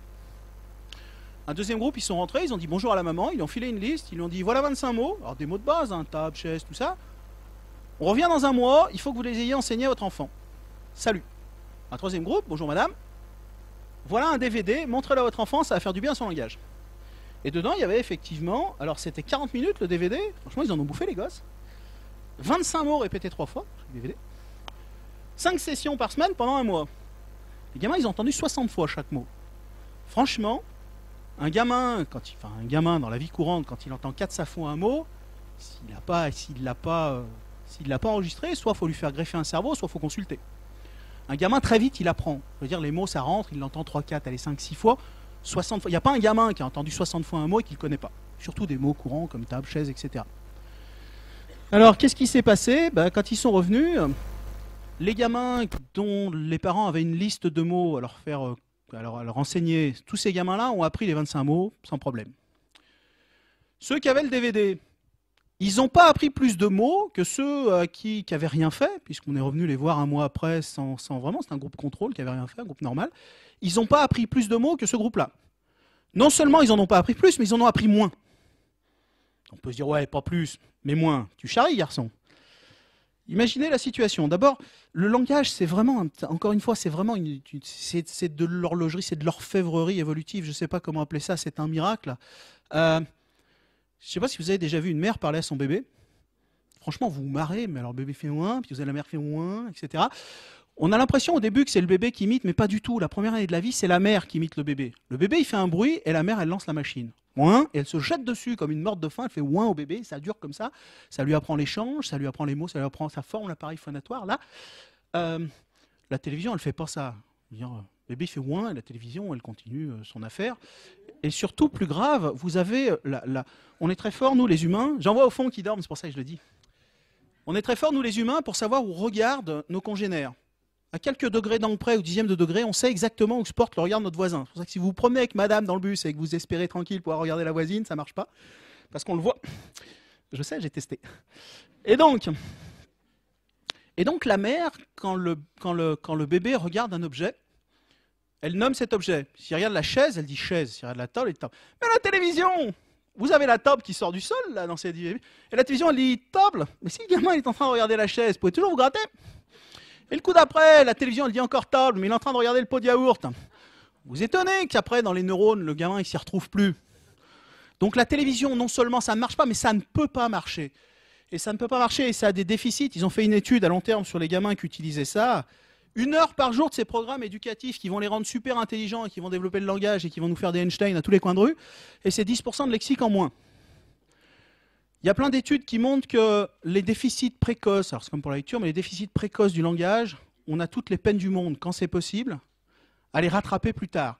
Donc ces 10%, franchement, vous allez ramer et vous n'êtes pas sûr de les choper. Parce que l'ontogénèse, c'est un truc, à part pour certaines fonctions comme l'attention et encore, il faut développer le départ pour pouvoir développer la fin. Mais quand le train il est passé, il est passé. Vous n'avez pas le deuxième, il n'y a plus de cadencement dans l'autogénèse. C'est cadencement unique. T'as raté, t'as raté. Donc, 10% de lexique, c'est énorme, 10% de lexique, à cet âge-là. Alors, sur des enfants, une étude plus générale, sur des enfants qui regardent la télévision du tout venant, donc des programmes jeunesse notamment et surtout, qui vont regarder la télévision 2 heures par jour, c'est la moyenne entre 15 et 48 mois, vous multipliez par 3 le risque que ces enfants-là aient des retards de langage. Si vos gamins, vous les avez mis devant la télévision avant 1 an, en France, la dernière étude montre que c'est 70 à 80% des gens qui exposent leurs enfants. Alors pas forcément 2 heures, même si vous le mettez 5 minutes par jour, vous l'avez mis avant 1 an, c'est plus 3, c'est 6. Le facteur de risque, l'augmentation du facteur de risque que votre gamin ait un déficit de langage, c'est 6. Pourquoi? La télé en France, dans le foyer, elle est allumée à peu près 6 heures par jour. C'est-à-dire que 6 heures par jour, il y a quelqu'un du foyer qui la regarde. Pour pas qu'il repasse devant, ou je ne sais pas ce que vous voulez, mais il y a 6 heures par jour quelqu'un devant la télé. Les chercheurs, ils n'ont pas été bêcheurs, ils ont pris 4 heures pour faire leur truc. 4 heures par jour, ce qui est important pour l'enfant, ce qui prédit le développement de son langage, une très belle étude de 2 Américains, 2 psychologues qui s'appellent Hart et Risley, et qui ont suivi de façon obsessionnelle plusieurs dizaines de familles pour voir comment l'enfant apprenait le langage. Et ils se sont aperçus que vraiment le déterminant, c'est le nombre de mots que l'enfant entend et le nombre de mots qu'il prononce. Ils ont regardé notamment des familles avec des niveaux socioculturels différents et ils se sont aperçus que plus on monte dans l'échelle, plus l'enfant entend de mots et plus il est sollicité à parler. Et la différence, elle est là. Et à partir de ce simple nombre de mots, ils ont réussi à prédire le QI de l'enfant à 9 ans et sa réussite scolaire. Ils ne sont pas suivis au-delà. Donc c'est quand même un prédicteur qui n'est pas tout à fait négligeable. Le nombre de mots entendus, c'est ce qui va prédire le QI de votre gamin à 9 ans, avant 3 ans. Quand vous avez la télévision, forcément, vous ne parlez pas avec votre gamin. Que ce soit lui qui la regarde d'ailleurs, ou que ce soit vous, quelle que soit la personne qui regarde la télévision, en moyenne, un gamin, il va entendre 13 500 mots quand il n'y a pas de télévision. Quand vous amenez la télévision, il ne va plus en entendre que 10 000. Ça veut dire qu'à la fin de son enfance, c'est des millions de mots qu'il n'aura pas entendus, des millions de répétitions et des millions d'occurrences. Et c'est des millions de fois où il n'aura pas été sollicité pour parler. Pour vous donner un ordre d'idée, donc c'est 25% de mots en moins, c'est énorme. Pour vous donner un ordre d'idée sur ce que sont ces 25%, dans la famille, je suis honnête, c'est les chercheurs qui ont trouvé ça, je précise avant, madame parle beaucoup plus que monsieur, à son enfant. Après, j'en sais rien. 70% des mots, c'est la mère, et 30% des mots, c'est le papa, au moins dans cette étude. Ça veut dire que c'est comme quand vous mettez la télé, papa il est muet.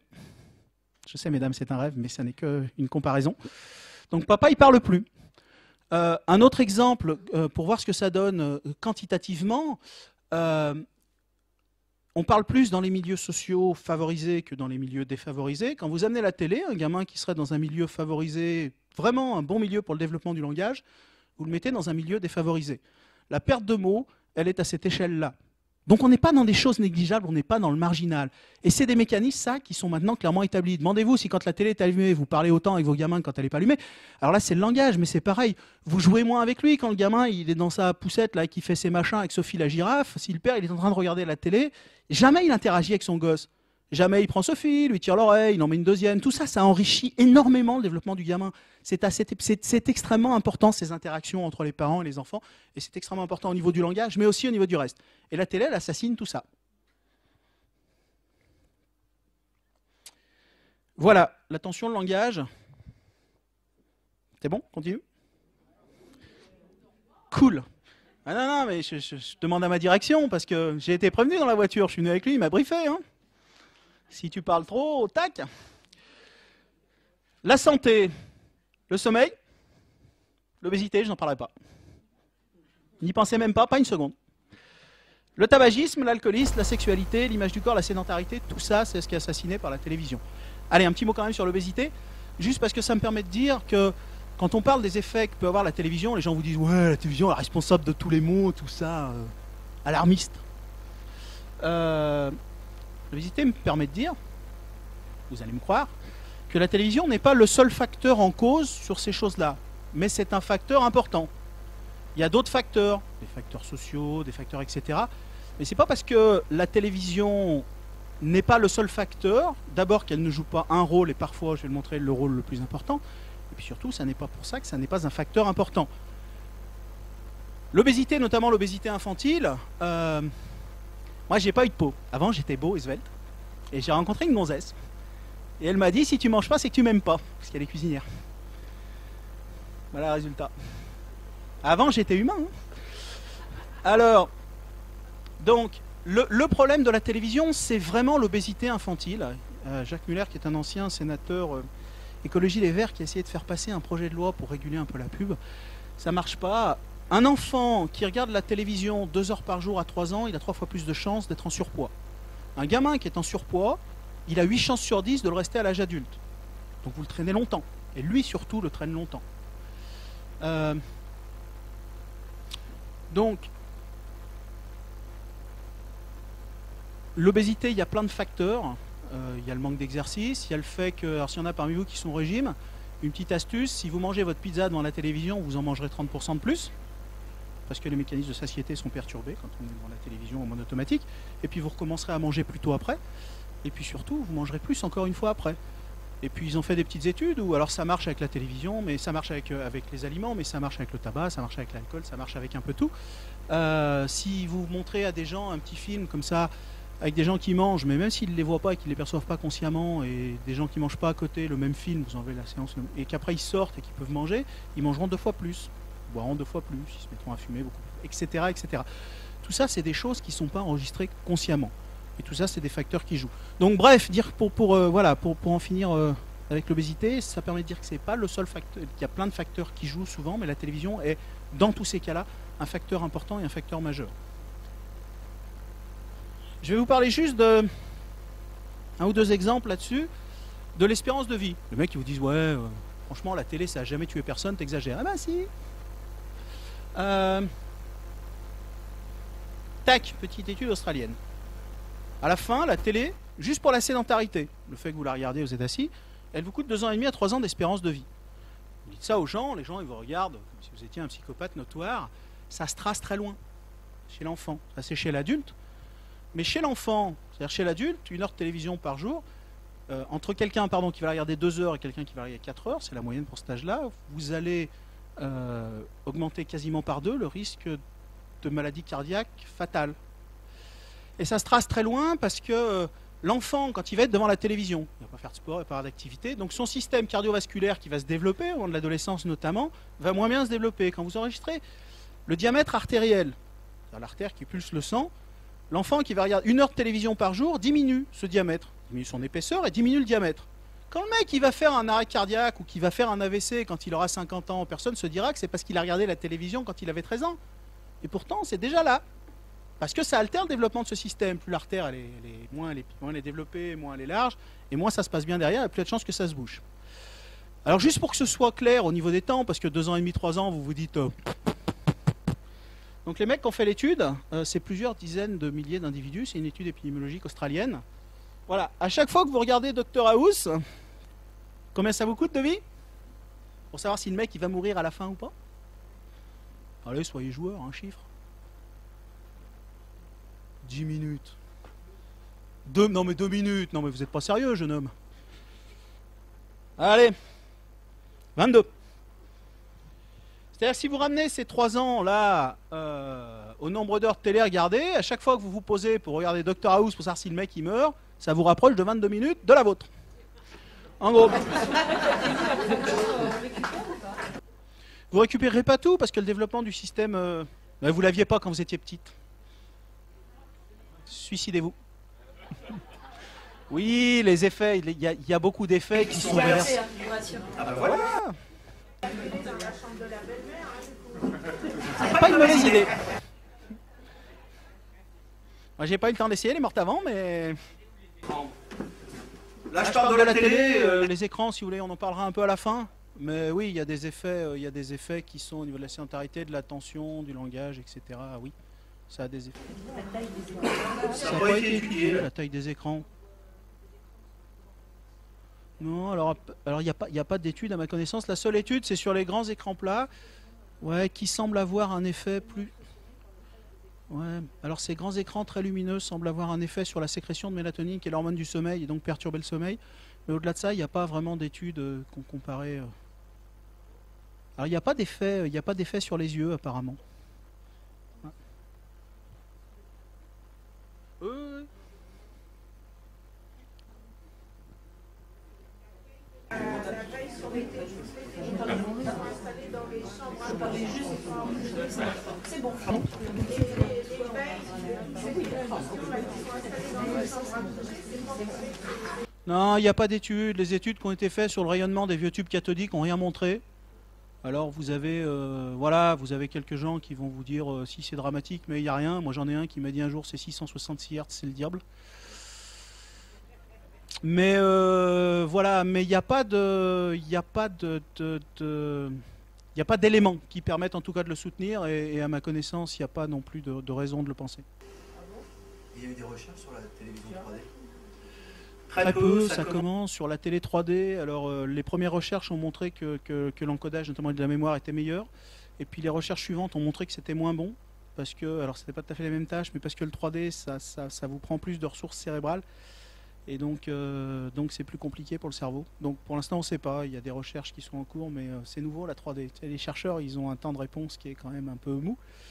Donc dans 20 ans, on vous dira, quand on sera à la 8D, on vous parlera de la 3. En gros. Alors, je vais prendre l'exemple du tabagisme, maintenant pour la santé. Si y en a parmi vous qui fument, je suis désolé, c'est pas ni pour culpabiliser les gens, ni pour avoir un jugement, mais c'est juste parce que c'est assez emblématique. 95 ou 98% des gens qui fument voudraient bien arrêter. Ils n'y arrivent pas parce que c'est super compliqué. Une fois que c'est dans le système, c'est dans le système. Et l'exemple du tabagisme, il est particulièrement intéressant parce qu'il ne devrait y avoir aucun lien entre télévision et consommation tabagique. Il ne devrait y avoir aucun lien parce que la publicité est interdite.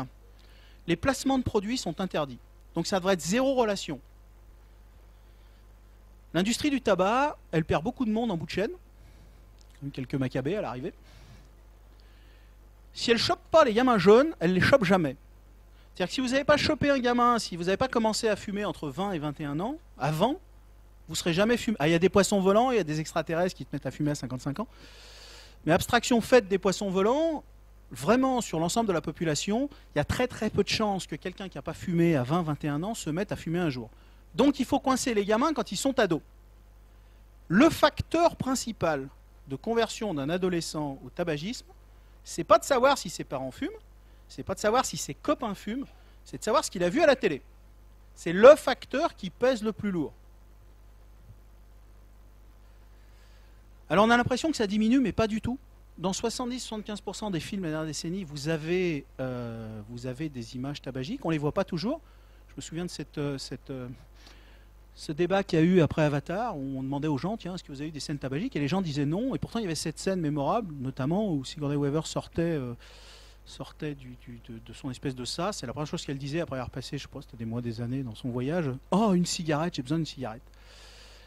Une fois, ça va, mais quand c'est des milliers de fois que c'est répété. Chez les hommes, l'autre jour, j'étais dans le train, il y avait un mec qui regardait un film, je crois que ça s'appelait Des mineurs, ce que j'ai vu, et le mec, c'était un viril, quoi. Plaquette de chocolat et tout, enfin un vrai, quoi.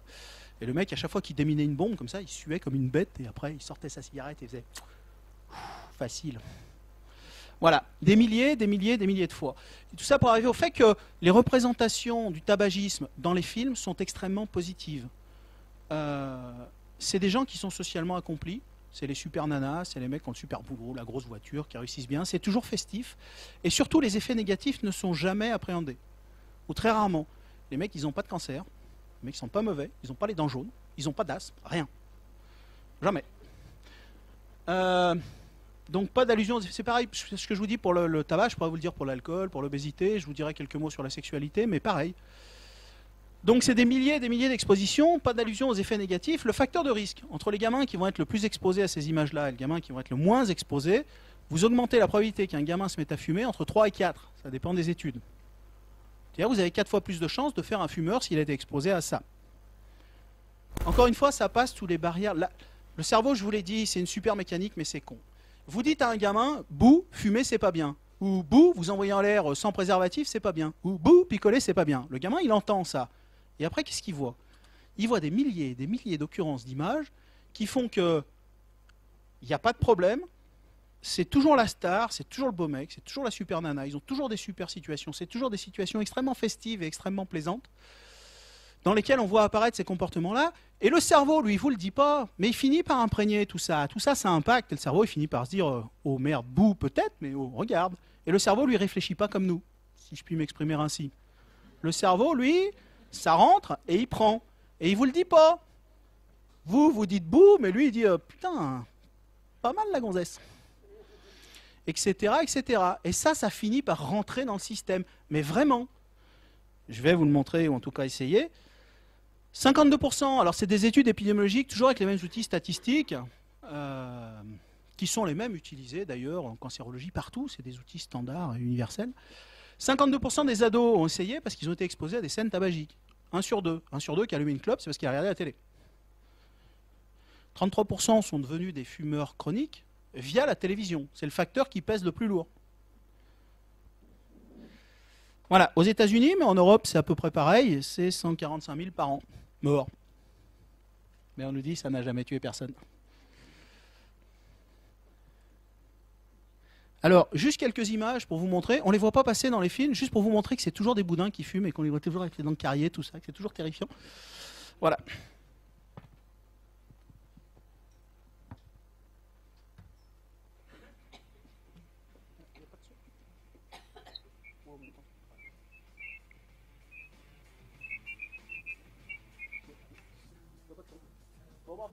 Bon voilà, le reste est à l'avenant.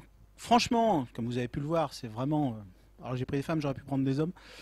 Mais c'est vraiment toujours des situations extrêmement déplaisantes. Les nanas, franchement, quand vous êtes dans le bus, vous n'avez pas envie de regarder. Voilà, voilà, donc c'est ça, des milliers de fois. Et ça, le cerveau, il enregistre. Vous n'en êtes pas conscient, mais lui, il enregistre. Alors, en France, on a un truc génial qui s'appelle tout public. Tout public, ça veut dire que tout le monde peut regarder. Même les enfants. Aux États-Unis, ils ont un système, et en Allemagne, par exemple, ils ont un système où, par exemple, certains films sont interdits aux moins de 17 ans. Donc ils ne peuvent pas aller les voir en salle, donc les films sont codés. Et si vous vous mettez... les parents ont deux solutions. Soit ils font respecter ça et ils disent à leurs ados ou à leurs gamins, moins de 17 ans, même pas t'y penses. Méthode bolchevique de ma mère. Soit vous avez la méthode humaine, qui dit mon fils, t'es autonome, vas-y, à la Dolto, fais ce que tu veux. Les gamins qui sont l'objet, alors je ne sais pas si une méthode est mieux que l'autre, c'est pas mon objet, simplement ce que je veux dire là, c'est que, des avantages et des inconvénients ou deux dans d'autres domaines, mais ceux qui ont une restriction sur ces films-là, par rapport aux autres, donc les autres qui ont accès à ces films-là, qui sont moins de 17, qui contiennent beaucoup de scènes, ils sont codés en termes scènes tabagiques, scènes de violence, etc., 3 fois plus de chances dans la population générale de se mettre à fumer. Si maintenant vous considérez que les familles où les parents ne fument pas et où les frères et sœurs ou les proches ne fument pas, c'est plus par 3. Entre le gamin qui va être exposé à ces films et l'autre qui ne va pas être exposé à ces films, quel que soit ce qu'ils vont vous dire sur le bout, oui ou non, c'est 10 fois plus de chances que ce gamin-là se mette à fumer. On n'est pas dans le marginal. Juste un exemple pour montrer comment le système s'attaque aux ados, si je puis dire. Mais sous des apparences de créativité. Il ne faut jamais tuer la créativité du créateur. Je ne sais pas si vous voyez, mais le truc entouré en rouge, il y a marqué tout public. Tout public, ça veut dire tout le monde peut y aller, donc vous envoyez vos gamins tranquilles. Voilà. Et donc c'est un film... c'est la fille d'une candidate à l'élection présidentielle aux États-Unis apparemment. Voilà, qui finit par s'envoyer en l'air avec sa prof. Rebelle, vous allez voir la gamine, personne ne veut lui ressembler, elle est moche et tout, c'est horrible. Elle est con, etc. Bref, voilà, elle est géniale, elle est super douée, elle est créative, elle est belle, etc., etc. Et voici quelques images du film, c'est en anglais, mais c'est pas trop gênant, parce que c'est le genre de film, hein, même sans les paroles, on comprend. Je sais pas s'il y en a qui l'ont vu, ça s'appelle Loving Annabelle, c'est un film de 2006-2007. Ça veut bien marcher.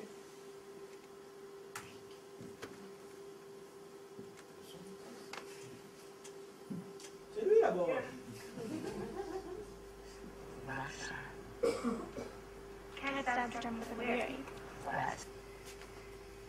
Voilà, donc au début vous avez la cigarette, mais Pas super, c'est pas suffisamment rebelle, tout ça, ça fait pas suffisamment Jones. Alors maintenant c'est le pétard. La petite pote là-bas. Voilà, donc c'est sympa, il y a les petits grillons, tout ça. C'est bien avec les petits grillons. La nature. C'est naturel en fait. Et hop. Alors je dis pas que c'est pas un jugement de valeur sur les gens qui font ce qu'ils veulent, mais c'est juste pour montrer comment ça rentre dans le système à un moment donné. On n'est pas eu avec ça. Alors la dame qui arrive, c'est sa prof qui au début lui a dit bouh, fumer c'est pas bien. Ouais, mais maintenant qu'on se connaît, je peux te dire la vérité, c'est pas si mal. Voilà. Comme la cigarette, ça rend grand. Tout ça, vous êtes très mature, et bien après, vous couchez avec la prof. Vous ne croyez pas, hein? Vous ne croyez pas? On a grillé d'abord. La prof n'y a plus marre. Ah bah quand même. Messieurs, n'y comptez pas, c'est fini. Terminé, vous l'aurez le film. Ce qui m'amène à la sexualité. Micro. Ce qui m'amène à la sexualité. Le micro est bienvenu. Donc vous avez eu une scène là. La sexualité, c'est quand même un problème important aussi. 70% des programmes tout publics contiennent des références sexuelles à hauteur de 5 incidents par heure. Donc on en prend pas mal, c'est pas toujours un coït. Mais quand c'est une relation, quand c'est un coït effectif, dans la majorité des cas, 10 minutes avant, les gens ne se connaissaient pas. Donc le schème principal, c'est « Viens là, salut, comment tu vas, mets-toi sur la table, on fait notre affaire et on s'en va ». En gros, ça se passe comme ça une fois sur deux. Le préservatif, vous ne le voyez jamais. Il sort pas. De temps en temps, comme ça, une fois. Alors je crois qu'ils ont regardé 400 ou 800 films, 400 ou 800 films, et qu'ils ont trouvé un préservatif qui sortait une fois de la pocket. Donc il sort pas. Encore une fois, pas de référence aux effets potentiellement négatifs, MST, grossesse précoce, etc. Ça sort pas. C'est toujours positif. Toujours belle nana, les beaux mecs, tout ça. Voilà, pour que les parents soient bien conscients de ce que les gamins regardent. Vous connaissez tous Rihanna. Alors là, il a sorti 2 des clips préférés des gamins, Rihanna et 50 Cent. Poétique, non? Donc encore une fois, c'est une petite partie de la vidéo là, de Bruno Harley, qui est vraiment un pédopsychiatre brillant, qui travaille beaucoup là-dessus. Et j'en profite pour le rendre hommage. Il a aussi beaucoup travaillé dans sa vidéo. Il a inclus un certain nombre de choses sur les jeux vidéo, qui sont un sujet qui m'intéresse beaucoup et qui ont aussi ce genre de choses. Voilà, donc intéressant, parce que je ne sais pas si vous avez vu les nanas, comment elles sont, mais c'est juste pas possible, quoi. Ça n'existe pas, des gens comme ça. Les mecs, souvent, alors ils sont pas comme moi, mais franchement, des comme ça, vous en voyez pas non plus beaucoup. Le rôle de la femme, au niveau des stéréotypes sociaux, c'est quand même assez impressionnant. Viens là, joue avec le bâton et rentre chez toi. Sois belle et tais-toi. Tout ça, ça a des incidences. Qu'est-ce que ça veut dire? Ça veut dire que les ados qui sont exposés à ça, mais au film, à ce genre d'images, à terme, ça veut dire tout le monde couche, c'est 80%. Ça veut dire qu'il n'y a pas d'effet négatif. Ça veut dire que c'est marrant, c'est sympa, c'est plutôt cool. C'est vrai que ça peut être plutôt cool, mais bon. Ça veut dire, surtout, si je couche pas, je suis nul. Donc tout ça, ça nous amène à des passages à l'acte plus précoces, moins protégés, et avec une multiplication de partenaires. Donc ça, c'est pour ce qu'ont montré les études. Maintenant, les études épidémiologiques, 1 ou 2, juste pour la forme, il y en a beaucoup. Ils ont pris dans une étude des adolescentes de 13 ans qui étaient exposées à ce genre d'images. Alors là, c'était à la télévision. Et ils se sont aperçus que celles qui regardaient le plus la télévision, par rapport à celles qui la regardaient le moins, avaient 3 fois plus de chances de faire une grossesse précoce. Une autre étude qui a des résultats similaires, ils ont regardé sur les clips, et les gamins qui sont exposés à ces clips ont substantiellement plus de chances, ces clips vidéo, là, ceux que je viens de vous montrer, de contracter des maladies sexuellement transmissibles.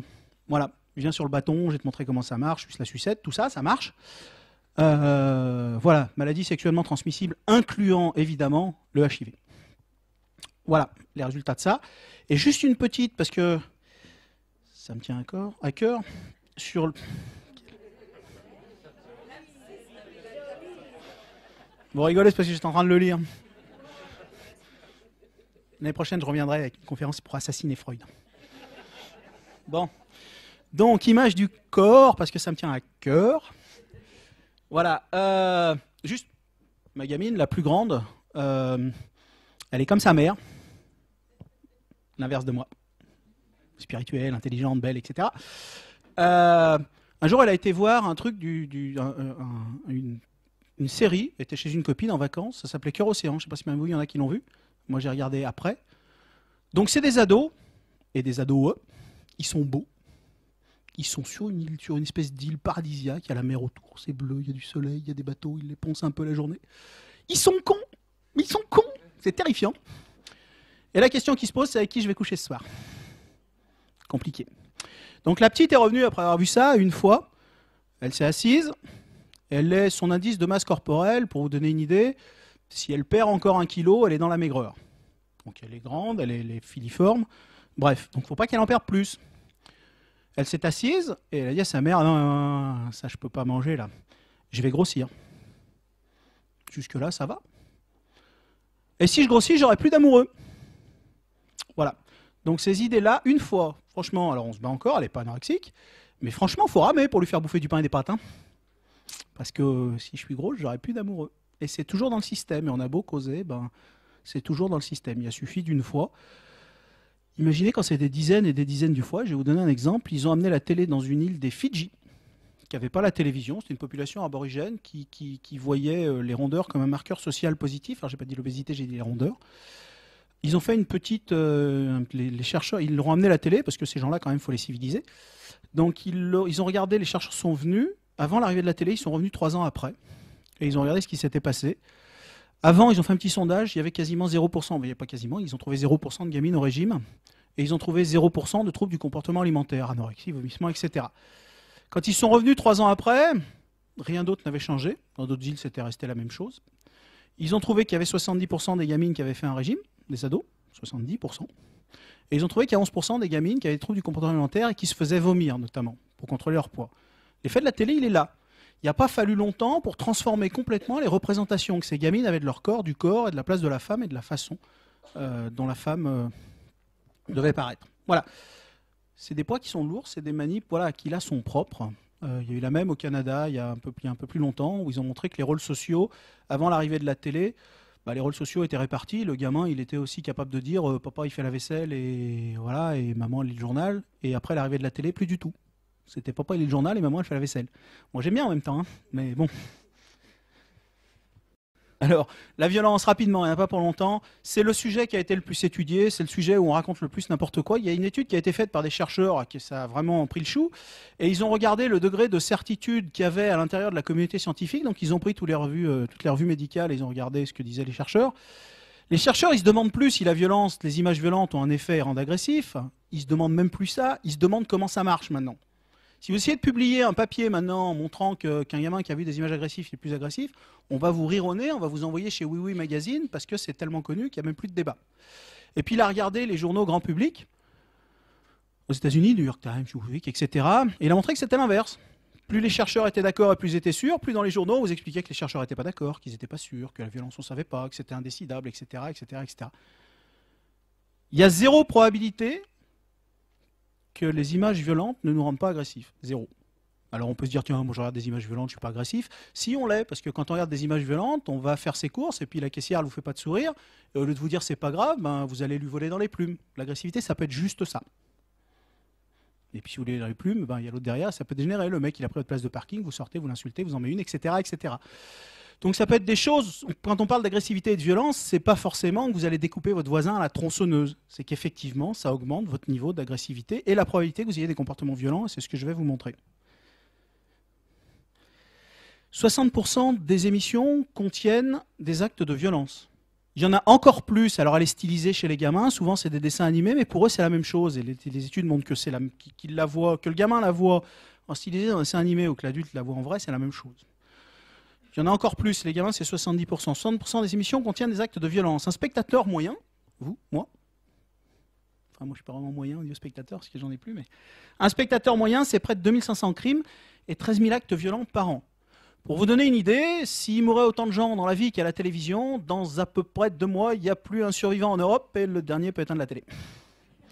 Et rentrer chez lui. Voilà.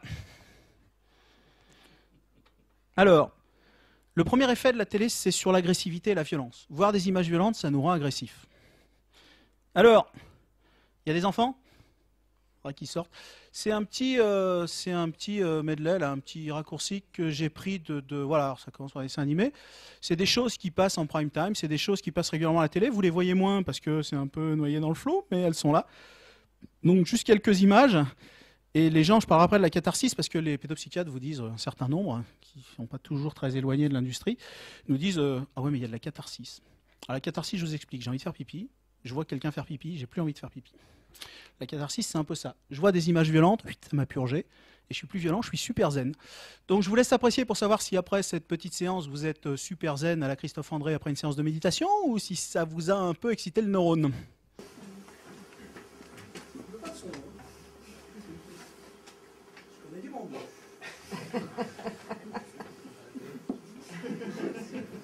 Forum social. Je connais pas trop, moi.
Des comme ça, vous en prenez en gros, ce que je disais tout à l'heure, 15 000 dans la courge chaque année.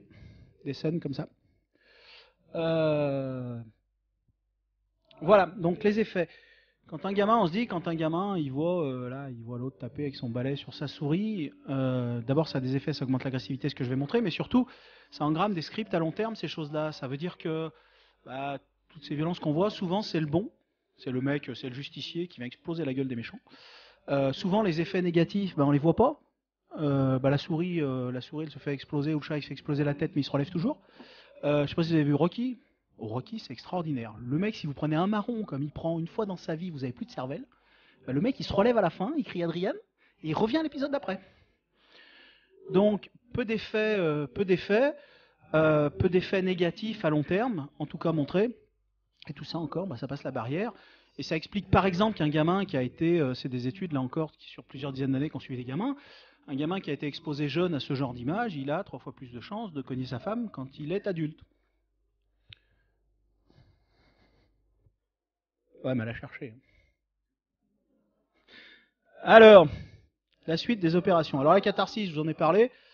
La catharsis, ça marche pas. C'est le truc qu'on nous sort tout le temps. C'est l'espèce de vieille lune.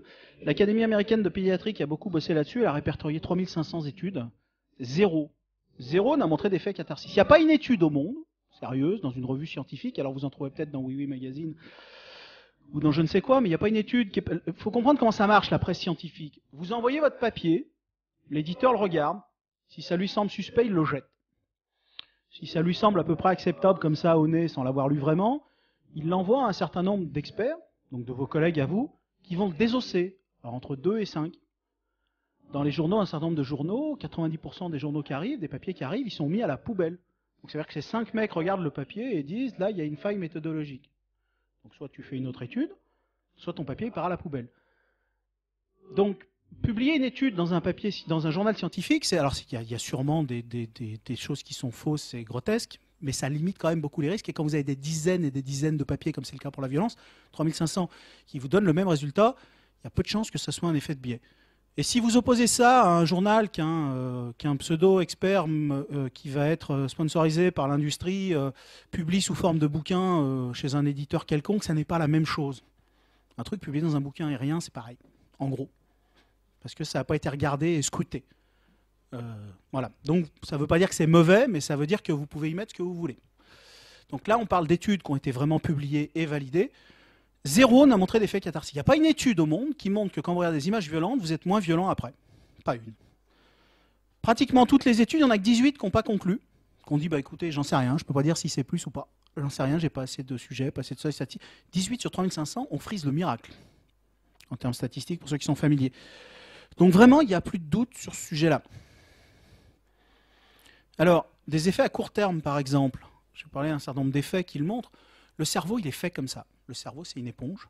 Si je vous montre l'image, même si vous ne la voyez pas, si je vous affiche ici l'image d'une vieille dame, et qu'après vous décidez d'aller aux toilettes, votre cerveau, il a pris l'info. Lui, il le sait, mais vous, rien du tout. Et aux toilettes, vous allez y aller plus lentement, si on mesure le temps que vous allez mettre. Si vous voyez des gens, ça a été montré souvent, si vous voyez des gens faire un bras de fer, votre biceps, il va se contracter, mais vous ne le verrez pas.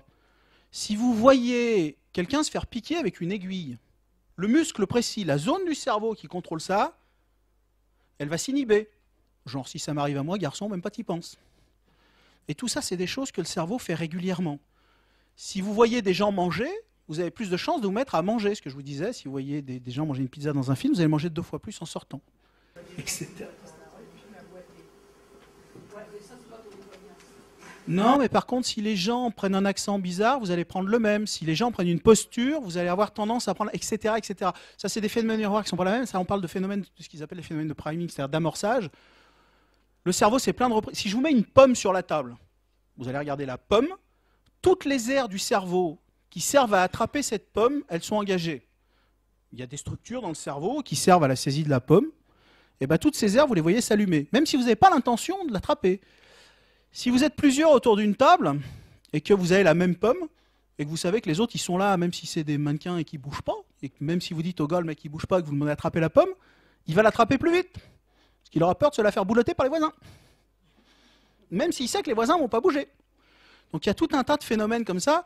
Et le miracle, si je puis dire, ça n'est pas que les images violentes nous rendent violentes, ça serait l'inverse. Ça serait que les images violentes nous laissent insensibles, voire nous calment. Ça, c'est juste pas possible. Il faudrait qu'on revoie tout ce qu'on sait sur le cerveau. On sait déjà pas grand-chose, ça serait pénible. Donc, ils ont montré des films violents à des gamins, soit une séquence de films violents, soit pas de film, soit une séquence de films un peu speed mais pas violent. Et on s'aperçoit que après vous les envoyez les gamins faire un match de hockey et vous comptez les fautes. C'est tout con, hein. C'est une étude parmi des milliers d'autres sur les 3500 dont j'ai parlé. Donc vous les envoyez faire un match de hockey et vous apercevez qu'il y a 3 fois plus de fautes, de coups, d'actes d'anti-jeu dans le match où les gamins ont vu des images violentes avant. Des effets à long terme, là encore des scripts qui rentrent dans la tête, là, quand ils voient la souris, bah, je tape la souris, c'est bon, ou voilà, ou c'est bien, les images, la violence, c'est un bon moyen de résoudre les conflits, etc. Et ça rentre, parce que c'est des milliers de fois, encore une fois. 1 heure de programme violent à la maternelle. Alors attention au programme violent dans cette étude, franchement, ça n'allait pas casser 4 pattes à un canard. C'était le foot américain et c'était Spider-Man, le dessin animé. Bon, ce qui pour nous les adultes est quand même assez soft. Donc un gamin qui est exposé à ça 1 heure par jour, il multiplie par 4 ses risques d'avoir des troubles du comportement quand il arrive à l'école primaire. Donc on n'est pas dans les choses marginales, encore une fois. On nous faisait encore un truc hier sur le harcèlement à l'école. Bouh, il y a du harcèlement, etc. Il y a une étude qui a montré qu'effectivement, ces images-là donnaient une probabilité très supérieure que les gamins qui sont exposés à ça harcèlent leurs gamins, au sens de bully. Je ne sais pas comment, il n'y a pas d'équivalent en français, c'est harceler le gamin, le racketter, etc. Ouais, ça fait bien, c'est ressemblant de chercher les mots en anglais, tout ça. On m'a dit que ça faisait intelligent, ça marche pas. Bref. Juste pour vous donner une idée, parce que les gens vous disent c'est peanuts, ouais, il y a peut-être quelque chose, mais bon, franchement, c'est pas grand-chose. Le lien entre les images violentes et la production de comportements agressifs, il est à peu près aussi fort qu'entre la consommation de tabagique et le cancer du poumon. Donc on n'est pas dans n'importe quoi. Juste pour une autre étude qui est rigolote, il y a un gars qui s'appelle Centerwall, on ne peut plus le faire maintenant, mais il l'a fait au début des années 90. La violence, il y en avait un petit peu moins, mais c'est globalement stable. Le mec, il a pris des villes qui avaient la télé, donc en fait, il est venu avant et après. Donc il a pris des villes sur une période qui avait la télé avant et qui avait la télé après. Il a pris des villes qui n'avaient la télé ni avant ni après. Et il a pris des villes qui avaient la télé, qui n'avaient pas la télé avant, mais qui l'avaient après. Vous m'avez suivi? Donc dans certaines villes, ils ont eu la télé, dans d'autres villes, ils ne l'ont pas eu du tout, et dans d'autres villes, ils l'avaient déjà. Et à partir de là, c'est assez facile de modéliser l'effet de la télévision sur la violence. Parce que si ça n'a pas bougé dans les villes qu'il n'avait pas, et dans les villes qu'il avait, et que ça a bougé seulement dans la ville où la télé est venue, franchement, je ne vois pas par quel miracle ça pourrait s'expliquer. Donc il a fait ça, il a vu qu'effectivement, c'est à peu près ce qu'il a vu, et voilà à peu près ce phénomène dont on nous dit que c'est peanuts, pas grand-chose. Alors il précise avant que la télévision n'est évidemment pas le seul facteur de violence, qu'il y a des questions sociales, etc. Et là encore, personne, grand Dieu ne le discute. Personne ne discute que la télévision soit le seul facteur. Elle pèse sûrement moins lourd que les facteurs sociaux, par exemple. Mais elle pèse. Les évidences épidémiologiques indiquent que si, hypothétiquement, la technologie télévisuelle n'avait jamais été développée, il y aurait aujourd'hui aux États-Unis chaque année 10 000 homicides de moins, 70 000 viols de moins et 700 000 agressions avec blessures de moins. Vous pouvez aller voir le papier, il est sur Internet, on va pouvoir l'avoir en accès libre. Il n'y a pas vraiment de faille méthodologique là-dedans. Ça paraît énorme, ça paraît énormissime. Les gens vous disent souvent « Ouais, mais la télé, les images violentes, ça affecte que les psychopathes déjà prédisposés. » C'est pas vrai, ça nous affecte tous parce que notre cerveau, il est câblé comme ça. Admettons une seconde que ça n'affecte que certains psychopathes prédisposés. Et disons que dans la population, nous ayons 0,01% de psychopathes. C'est pas beaucoup. On en voit tous les jours, déconnez pas. Moi, j'en croise 10 par jour. Donc 0,01%. Aux États-Unis, ils sont 300 millions. Sur l'Europe des 27, on ne doit pas être loin non plus. Admettons que 100 millions d'individus soient exposés chaque jour à des images violentes. Franchement, c'est une estimation basse. 0,01% de 100 millions, ça fait... Combien ? 10 000 à gauche. Qui dit mieux? Allez, on va s'arrêter à 10 000. Moi, j'ai calculé avant avec la calculette. Il y en a un qui se trompe, alors je parle à intelligent, mais là, vous ne m'aidez pas. Hein. Donc 10 000, même si vous en avez très très peu qui sont touchés, mais que ça s'applique sur une large population, vous arrivez très facilement à ça. Franchement, 10 000 homicides, 70 000 viols, on n'est quand même pas dans les choses qui sont négligeables, du seul effet de la télévision. Encore une fois, ce n'est pas le seul facteur. Mais c'en est un, et c'en est un sur lequel il est facile d'agir. L'habituation, 5 minutes, même pas. Il me regarde comme ça. L'habituation, notre cerveau, nos neurones, ils sont très cons. Si vous achetez du parfum super cher, mesdames, par exemple, vous le mettez, tout ça, et vous dites « je sens bon ». Et au bout de 10 minutes, vous ne sentez plus rien parce que vous avez des couillons dans votre bulbe olfactif. Au début, ils déchargent. Puis au bout d'un moment, ils l'ont senti pendant 5 minutes, ils se disent « ça ne m'intéresse plus », donc ils déchargent moins. Et au bout d'un quart d'heure, il n'y a plus rien. C'est terminé. Votre mari, il en profite 5 minutes aussi, puis son bulbe, il fait pareil. C'est ce qu'on appelle l'habituation. C'est un phénomène bien connu. On s'habitue au parfum, on s'habitue à un peu tout, et on s'habitue à la violence. Donc je vais en prendre juste un ou deux exemples, parmi encore des centaines. C'est vraiment un truc important, et cette habituation, elle facilite évidemment le passage à l'acte. Je vais prendre un exemple pour vous montrer que on ne se rend pas compte toujours de ce qui se passe, et que ça peut quand même nous transformer en de tristes bovins, ces choses-là. Ils ont fait une étude dans une université avec des étudiants plutôt éduqués. Ils leur ont montré, alors ils avaient deux unités de valeur, là, ils avaient un cours de communication, et puis la semaine d'après un cours de sociaux, je ne sais quoi. Et dans le premier cours, ils leur ont montré 3 films, super gore, super misogynes, avec des nanas qui se faisaient violer, frapper, découper, sympa. Donc, la semaine d'après, donc ils ont vu 3 de ces films, la semaine d'après, ils sont revenus, et dans un autre cours, ils ont été mis en présence d'une femme qui venait de se faire agresser, violer, donc qui avait le visage un peu tuméfié et qui expliquait. Et ils ont comparé ceux qui avaient vu et ceux qui n'avaient pas vu ces films-là, évidemment. Et ceux qui avaient vu avaient une probabilité infiniment plus importante de vous expliquer qu'elle avait cherché, qu'il n'y avait pas de fumée sans feu, que c'était pas si grave et que de toute façon, elle allait se remettre. Ils n'avaient aucune idée et aucun moyen de tracer ce changement perceptif dans l'exposition qu'ils vous avaient vue. C'était 3 films. D'accord, ils étaient super chargés. Mais quand vous voyez les milliers et les milliers d'expositions qu'on a, c'est pas forcément étonnant que ça change un peu nos représentations à long terme. Et c'est là-dessus que je vais venir. Une étude de l'équipe de Grafman à Columbia, c'est pas les plus stupides, ces gens-là, qui montrent vraiment qu'il y a une facilitation de passage. Ce que je vous disais, les chercheurs se demandent plus s'il y a un effet, ils cherchent à tracer l'effet dans le cerveau sur un certain nombre de mécanismes fonctionnels. Ces gens ont montré des images violentes à des gamins, à des ados. Et il y a une partie là en avant du cerveau, celle-là, là. Donc en fait, si je me coupe comme ça, là, il n'y a pas vraiment de cerveau dedans, mais ça ressemblera à ça s'il y en avait un. Donc c'est le cerveau tranché dans ce sens, vu de dessus. En fait, vous me regardez de dessus, on enlève la calotte et c'est ce que vous voyez. Donc en avant, ici, là, il y a une petite zone. Et c'est une petite zone qui nous dit, si vous avez envie de mettre une calotte au voisin ou à la caissière, c'est la petite zone qui vous dit, garçon, garde ta main dans ta poche. En gros, c'est une zone qui inhibe, apparemment, nos comportements les plus violents. Alors il y en a d'autres, mais celle-là participe directement. Cortex orbitofrontal. Cette zone-là, plus on regarde, au même titre que les neurones de votre bulbe olfactif, ils vont commencer à arrêter de décharger quand vous sentez le parfum, eux, ils vont arrêter de décharger quand ils voient de la violence. C'est-à-dire cette inhibition-là, une fois que vous avez vu des programmes violents, elle tombe, elle diminue.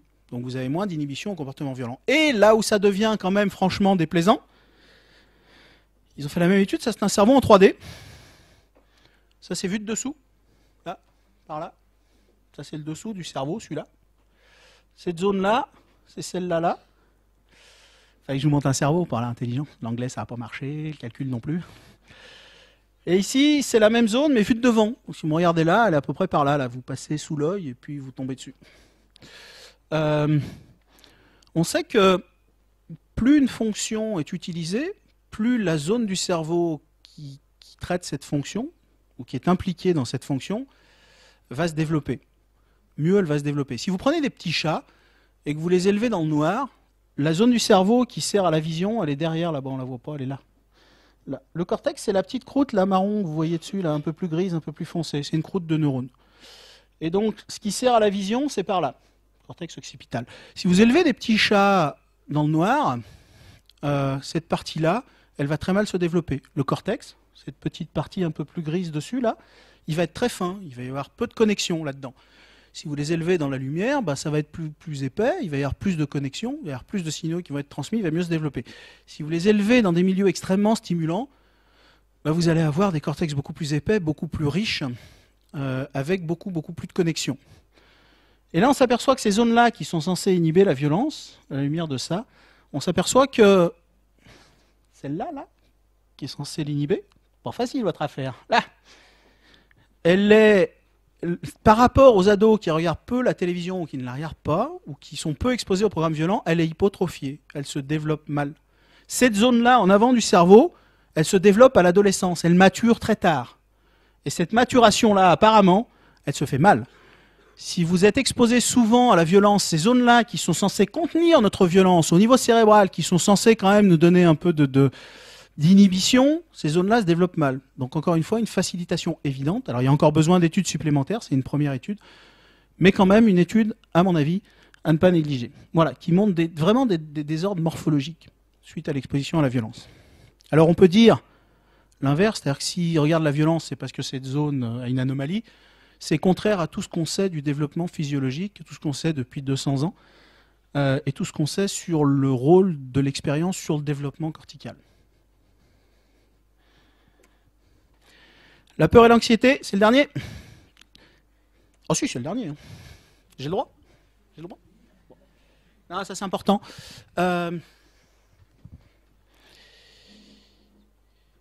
La télévision, non seulement elle facilite notre passage à l'acte, non seulement elle nous habitue à la violence, non seulement elle a tendance à nous rendre agressifs, mais en plus elle nous fout la trouille. C'est ce que Germner appelait le syndrome du grand méchant monde. Je vais en prendre juste un ou deux exemples rapides. Un premier exemple sur les attentats du 11 septembre. Ils se sont aperçus sur une énorme population d'enfants, dans la région, je crois que c'était Philadelphie, 35% des gamins avaient un stress palpable à l'issue de ça. Et ils se sont demandé d'où ça venait. Alors ils ont fait ça pour le 11 septembre, mais ils ont fait ça pour quand la navette Columbia a explosé, ils ont fait ça pour l'attentat d'Oklahoma City, donc pour ces grands traumatismes entre guillemets. Et ils se sont aperçus que ce stress-là, chez certains gamins, on a des vrais stress, des vrais stress post-traumatiques. Il y a des gamins qui ont été hospitalisés plusieurs semaines et plusieurs mois à l'issue de ces images-là. Il y a de très beaux cas, si je puis m'exprimer ainsi, après une émission de la BBC qui était passée, qui était un film d'horreur, mais extrêmement présenté comme une information de tous les jours. Et il y a plusieurs gamins qui, le lendemain, se sont retrouvés en service de psychiatrie avec des vrais syndromes de stress. Ils se sont aperçus que ces gamins-là, ces 35% qui n'étaient pas au syndrome de stress, mais qui avaient de l'anxiété, qui avaient des troubles du sommeil, etc., ces gamins-là, leur niveau de stress s'était corrélé directement à l'exposition à ces images au journal télévisé. Donc une induction importante de stress. Et une deuxième idée pour ceux qui penseraient que nous sommes tous immunes à ça, ou humains. Aux États-Unis, ils leur demandent depuis des années, alors on aurait pu le faire avec la France, mais en général je me fais engueuler donc avec les élections de 2002, donc je vais vous le faire pour les États-Unis. C'est une étude qui est parue dans la littérature. Depuis des années, ils demandent aux gens qu'est-ce qui vous inquiète, qu'est-ce qui est important pour vous. Alors il y a le chômage, il y a je sais pas quoi, il y a le nucléaire, il y a tout ce que vous voulez. Et puis, depuis des décennies, l'insécurité, c'était 3 à 4%. 5 dans les grandes années, des gens qui mentionnaient l'insécurité. Et là, en 1994, on est monté à 52. Putain, les mecs se sont dit, chaud, ça a dû égorger dans les rues américaines. Donc ils sont allés voir et pas du tout. La criminalité a baissé sur toutes les années 90. Elle baissait d'ailleurs depuis plusieurs années de façon assez stable. Donc c'était pas là la réponse. Et ils se sont aperçus que 94, ça rappelle quelque chose à quelqu'un? Non mais quelque chose de gore. Ouais, alors là ils ont pas été, ils sont pas assez cortiqués comme ça. C'est l'année où la femme d'O.J. Simpson, le footballeur, a été égorgée avec son amant. Et donc ça a entraîné une avalanche de faits divers violents dans les journaux télévisés américains. Il y a eu 1 ou 2 faits divers bien gore comme ça. Et ils se sont aperçus après que, alors parce qu'ils ont suivi, donc c'était vraiment une peur médiatique. On pouvait, ce 52%, on pouvait le ramener vraiment à l'augmentation de ces faits divers violents. Et depuis, il y a des études qui ont suivi cette courbe d'insécurité et le nombre de faits divers violents dans les journaux télévisés, les deux se suivent. Donc en gros, si vous voulez foutre la trouille aux gens, mettez-leur des faits divers violents au journal télévisé. Voilà, ce qui ne veut pas dire que c'est forcément une manipulation, ce qui veut dire que par exemple, en France, Chirac, il a peut-être été malin en 2002 de mettre ça sur le devant de la scène et d'obliger les télés à en prendre possession. J'en sais rien, c'est pas mon truc et c'est pas le débat, mais en tout cas, il y a ce phénomène-là. Et voilà, tac, regardez, c'est fini. C'est fini, hop. C'est sûr, c'est fini. 1 heure tout rond. Bon. Merci.